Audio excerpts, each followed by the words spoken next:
I have therefore chosen this time and place to discuss a topic on which ignorance too often abounds and the truth too rarely perceived, and that is the most important topic on earth, peace. I realize the pursuit of peace is not as dramatic as the pursuit of war, and frequently the words of the pursuers fall on deaf ears, but we have no more urgent task. But that is a dangerous, defeatist belief.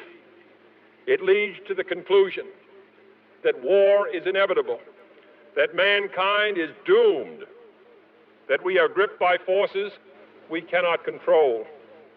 We need not accept that view. Our problems are man-made, therefore they can be solved by man, and man can be as big as he wants. No problem of human destiny is beyond human beings. Man's reason and spirit have often solved the seemingly unsolvable, and we believe they can do it again. World peace, like community peace, does not require that each man love his neighbor. It requires only that they live together in mutual tolerance, submitting their disputes to a just and peaceful settlement. Peace need not be impractical, and war need not be inevitable. By defining our goal more clearly, by making it seem more manageable and less remote, we can help all people to see it, to draw hope from it, and to move irresistibly towards it. Genuine peace must be the product of many nations, the sum of many acts. It must be dynamic, not static, changing to meet the challenge of each new generation. For peace is a process, a way of solving problems. So let us not be blind to our differences, but let us also direct attention to our common interests and the means by which those differences can be resolved. And if we cannot end now our differences, at least we can help make the world safe for diversity. For in the final analysis, our most basic common link is that we all inhabit this small planet. We all breathe the same air. We all cherish our children's futures, and we are all mortal. The United States, as the world knows, will never start a war. We do not want a war. We do not now expect a war. This generation of Americans has already had enough, more than enough, of war and hate and oppression. We shall be prepared if others wish it. We shall be alert to try to stop it. But we shall also do our part to build a world of peace where the weak are safe and the strong are just. We are not helpless before that task or hopeless of its success. Confident and unafraid, we must labor on, not towards a strategy of annihilation, but towards a strategy of peace. The kind of peace that makes life on earth worth living, the kind that enables men and nations to grow and to hope and build a better life for their children. Not merely peace for Americans, but peace for all men and women. Not merely peace in our time, but peace in all time.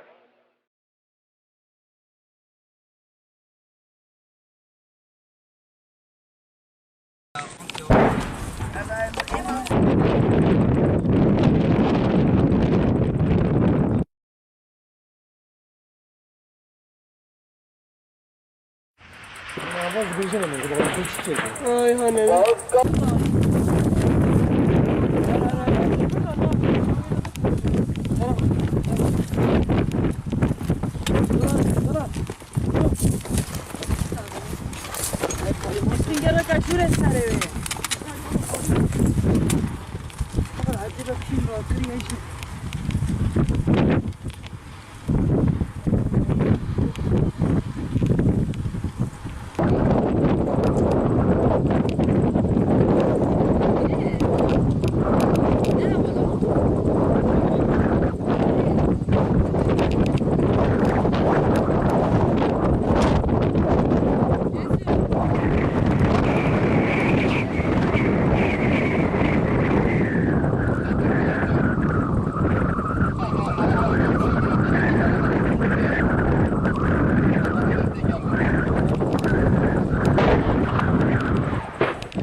A Tameside man was pronounced dead last Saturday in Ashton-under-Lyne after being shot as he was leaving a nearby pub. Kieran McGrath from Clayton, aged 26, was shot in the upper chest outside the Sheldon Arms.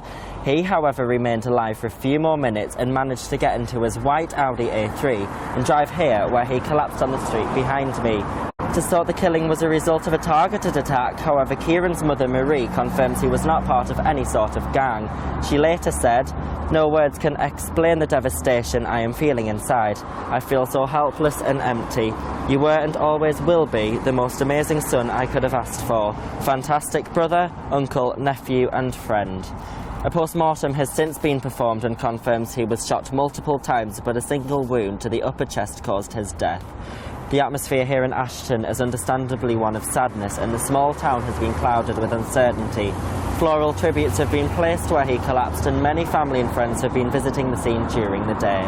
Last Thursday, a 23-year-old man was arrested and questioned in regards to the murder, but has since been released on bail until November. Jim Scott, Keys TV News, Ashton. Something to tell the grandkids, eh? Something to tell the kids when I'm older. Every time I just go back into town, I'll just think the shops got smashed up in 2011 by all of us. Just laugh about it every time I go back in there. There was no concern for the victims. I asked whether they felt they were part of society. Do you feel as if you're disenfranchised, is a phrase they always say, that you don't have a stake in society, you know? I mean, it was a main factor, yeah, because you'll do anything to get more money, won't you? And other people have got money, so why can't we? for all the poverty and for all your kind of your background, do you take responsibility for your own actions? You say, okay, you take responsibility for your own actions. I wanted to say no, but didn't have to do it, but I thought I'd do it. So it was your choice and your responsibility? Yeah. And do you think the police will catch either of you? No. No. Not really. And I've got nothing on me that they can find on me. Everything's sold and gone. This estate is in Wythenshawe, 8 miles south of Manchester, where hundreds jumped on buses, got lifts in cars and even walked into the city centre to join in the chaos. These young men admit to being there that night, but deny engaging in any lawlessness. over here and we have a sit down. Okay. So who was down there in Manchester? Everyone. Everyone was. Yeah. What did you do? I mean, we didn't join in. We just watched it, innit? Obviously, we're not losers. Yeah. We're not tramps. Yeah. Tell me what happened. I wasn't there. I don't know. Just bare people just running at the police. At the end of the day, just getting their own back in it. This is also the very place where David Cameron came in 2007 to talk about the broken society, and where his photo opportunity was memorably ambushed by a local hoodie, Ryan Florence. Now David Cameron has said that pockets of society are not just broken, but sick. People, the Prime Minister says you guys, you represent the broken society. That you know, is society broken? No shit, mate. I mean, but guys, Once he gets off his ass and gets round the estate like you're doing now, talking to us instead of just slagging us off and giving us bad names, then we'll start listening to him. But till then, tell him to fuck right off, mate.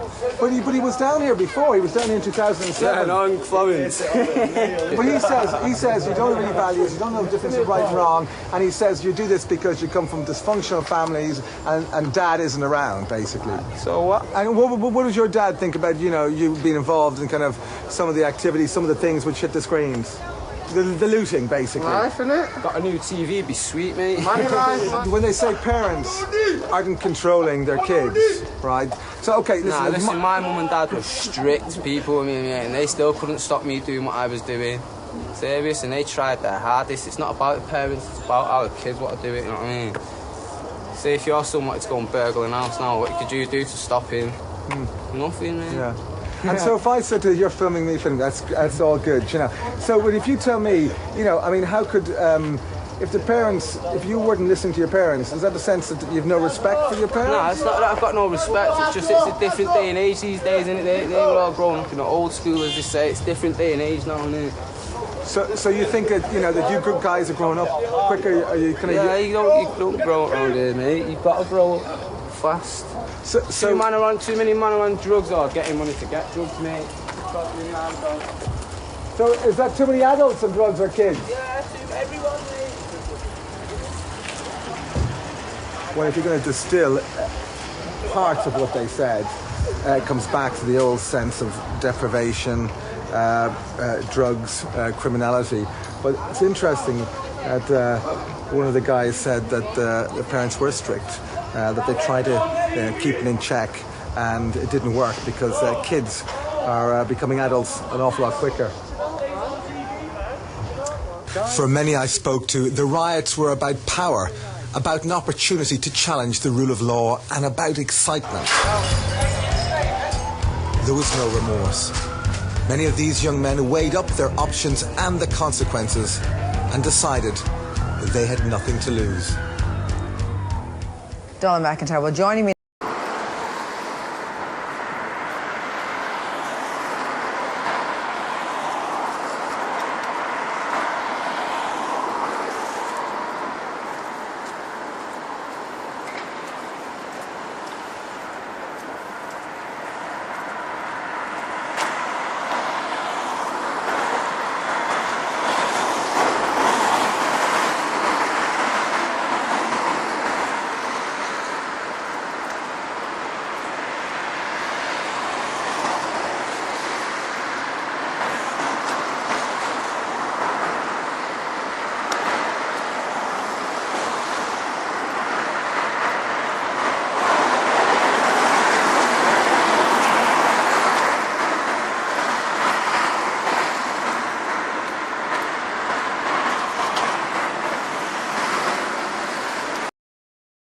Yeah, my name's Peter Whittaker.